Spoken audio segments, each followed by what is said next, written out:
Welcome back to the show, everybody. IGN Live from Gamescom 2016. I'm Damon, this is Brandon. We're joined by Lars, who is creative director on Battlefield 1. Yes. Welcome to the show. Thank you. You guys brought a new trailer to Gamescom. Yes. Is that correct? I think we're going to take a look at that here. What were you guys trying to show off in this new trailer? So one of the key things we're showing off is the new level, Sinai Desert, which is something that people can try out here today at Gamescom. And with it comes a lot of the new gameplay that this era allows us to bring, since that's really the motivation to seek up a new era, finding the new gameplay that is interesting to pile up in the sandbox of Battlefield. Yeah. Yeah, I mean, obviously, very a new setting for Battlefield, going back to World War I. It's interesting that going backwards in time makes the game feel new and fresh, right? I felt the same way when I first saw it. Something innovative about it, but at the same time you have that sort of antiquated feel to it. Yeah, it was a move that we didn't take lightheartedly. It's been lingering around since basically 2008, 2009 that some of us really wanted to do it, but it was never really the right time. So this is something that's always sort of been on the back burner for you? Yeah, we all, I guess, walk around in the studio. Many of us have built Battlefield for so many years. And then we all have our little pets that we want to kind of nurture and build in the future. And this was one of them. So I mean, the new trailer shows off a lot of the new elements for Sinai that I mean, I got to play last night. Can you speak to some of the new elements that we're going to see in Battlefield?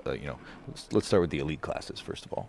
So the elite classes are really, or just take a step back. When we started building this game, it was really about finding new gameplay. And when we looked at the different eras, we lined them up from the Roman Empire to future space.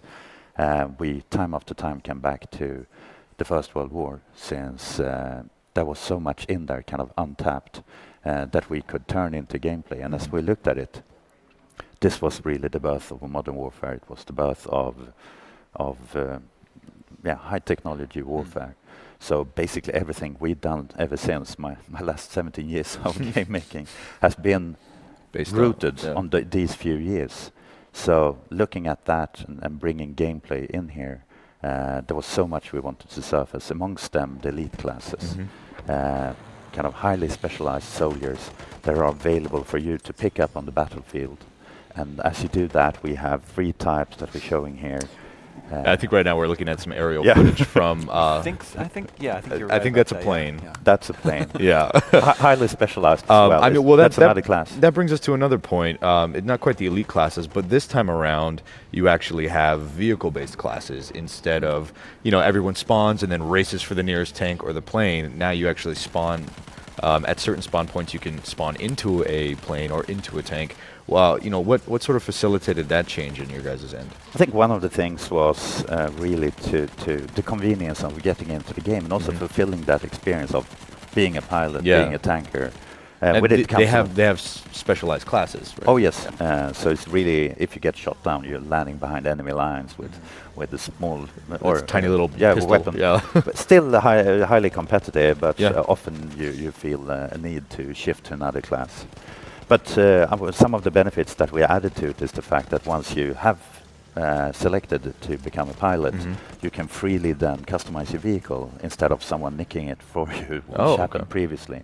And then we also added more choice into the sandbox. Previously, we decided whether there was to be a bomber or a fighter, but this time around, we give you all the planes, and you get to choose what you want to. There's 3 different options, right? Yeah, it's a single-seater, twin-seater, and then the bomber with a full crew. So really bringing more of that. We don't dictate how the players are to play the game. We leave it to them. And it's really interesting as well, right? Because one person will spawn in as the bomber, and then I've seen other players spawn in as fighters and sort of run interference for him, since he's very vulnerable as well. So I like that there's that level of team cooperation is alive and well. And it's also about since the planes are customizable as well, you can kind of adjust your playstyle depending on if you want to do more aerial combat or you want to be more tightly connected with ground combat. So we're leaving it up to players to define their playstyle really. Now, every map you've basically we've seen 2 so far, right? San Quentin and Sinai Desert. Both maps are going to have aerial combat, right? Yes. Great. Yes, and there's plenty more of the levels that we are to talk about in the future. And as a whole, we designed them all with a special purpose to make them distinct in look and feel and depict some of the events that happened during this war. Since in the end there was so much to do research on, so many untold stories to be told. So we wanted to depict, like in St. Quentin's Scar, it's really the push towards Amiens, where you come out of the trenches and start moving into the more pristine land as you move into the city of Amiens, which you can see in the distance. Right. So it's really when we have a new mode called operations, which is a sequence of battles, I see. Simulating the front lines that were so common during the First World War. And here the attacker get to attack with a number of, you could say, extra lives or battalions. So if and these are to last during 2 or 3 maps. Oh, wow. Which is a full operation. So you start attacking. Would you fail your attack, you bring in another battalion, start with fresh reinforcements, and reinforced with one of the behemoths, like the airship, the armed train, or dreadnought. So let's talk about the new behemoths then. Yeah. I mean, I think what people have mostly seen in St. Quentin's Scar is the Zeppelin, the airship, right? That massive thing that's floating through the air. And you have in every trailer, you have that great shot where it's on fire and coming down and just sort of crashes and levels an entire village. In Sinai, the behemoth is different this time around. Yeah. It's the armored train. Can you speak a little bit about that? Because I saw it for the first time, not knowing that each map had a different behemoth, and I was literally blown away by it. Yeah, it's one of those fantasies we really wanted to get in there, and there's so many iconic things from this era where the world went from marching colorful armies with horses and sabers and at the most cannons to suddenly in a few years you saw planes roaming the skies and airships and dreadnoughts. The fight for oil started since suddenly the British Empire needed to feed their dreadnoughts. Yeah. So it was a totally different world that started, and with that comes the trains, which was reasonably new as well. And to get that fiction in there, it's up to 6 seats in it, so heavily armored. On this map you have the anti-air guns, you have the close-range weapons and the long-distance weapons, since we really want to give it a punch that when it comes in, and it always comes in as a game changer. If one team is falling behind in conquest or in operations, that equalizer. Yeah, it comes in since you like that tight ending on all matches. Sure, right. Yeah. Yes. Well, we're seeing some ground combat here. I know you did a lot of research on the weapons of the time. Are you going for authenticity and realism, or are there moments where you think, well, this weapon was used in the war, but it'd be a little more fun if we tweaked it in this way? On the big picture, this is Battlefield. Sure. As we've done with all games, we do extensive research, and especially for this era, there's too much amazing stuff that it's odd to start making things up. So we root it in reality. There are so many untold stories to be told, so much amazing hardware that we as developers, after basically 8 years of making contemporary warfare, just dive into finding out about all of this. So in the end, we base it on reality, but then we present it through the lens of Battlefield gameplay. Since in the end, it's the rock, paper, scissors, it's the all-out war, team play, destruction, and that is so important for us to make it all tick.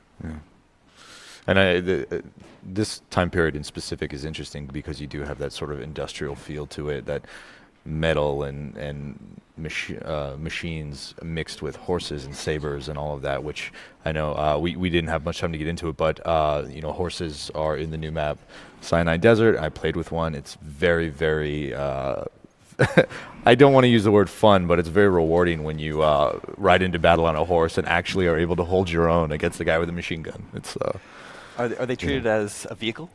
They are, yeah. You spawn into them just like a tank and a plane. So we have the base classes, the medic, the support, assault, and scout. In addition, the vehicle classes we talked about, but then in addition, you can spawn in as cavalry. You come in with a unique set of weapons and gadgets, your own horse, and of course it's fragile, but it's also speedy, and we wanted to build in some sense of living creatures. It tries to avoid obstacles, jump over them, or bypass them, and sometimes it will even refuse. So maintain speed, you can support your troops with health and ammo, Would you see a tank? Probably you should stay off it or circle it, since you have the 80 grenades. Yeah. But stay off their guns, since you're a horse. You're a horse. And in the end, you have a mid-range rifle, and as a last resort, you can kind of charge the front lines and either trample or use your saber in the final charge. A lot of different mechanics with it. Yeah. So it has a lot of potential, but you need to treat it carefully, and Right. and you want to keep it alive out there. Well, I think you have an open beta starting later this month on August 31st. That's Is that right? correct. And then Battlefield 1, the full game will be out October 21st. It will. And a quick comment there: if you want to get in early on the open beta, you can sign up on Battlefield.com as a Battlefield Insider. Do it before the 21st of August, and you will be part of early access of the open beta. It's open for everyone afterwards, so Cool. don't you worry. Lars, thank you so much for coming by the show. Thank you. Thank you Stay very tuned. much. Much more to come from IGN Live at Gamescom 2016 after this.